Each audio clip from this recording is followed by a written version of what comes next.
అసలు ఈ దేశంలో చట్టాలు ఎవడు చేస్తాడు? ఎవడి చేతిలో కత్తి, ఎవడి చేతిలో తుపాకు ఉంటే ఆడు చేస్తాడా?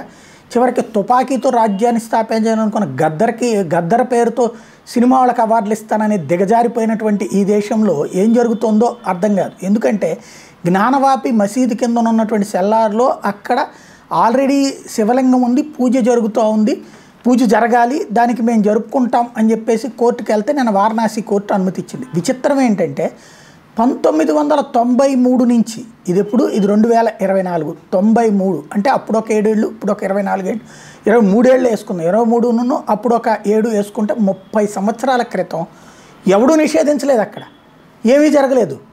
ఏదో పోనీ ఔరంగజేబులు, బాబర్లు వీళ్ళ టైం కూడా కాదు, మనందరి కాళ్ళు ఎదురుగుండానే ఎవరికి తెలియకుండా అకస్మాత్తుగా అక్కడ పూజలకు రానిలేదు, ఏ పేపర్ ఓటు రాయలేదు, ఏ బ్రేకింగ్లు వేయలేదు, పూజలు ఆపేశారు. 1993 నుండి అక్కడ రెగ్యులర్గా వెళ్ళే పూజారిని పూజ చేయనీయకుండా ఆపేశారు. క్రమంగా గుడి మూత పెట్టేశారు.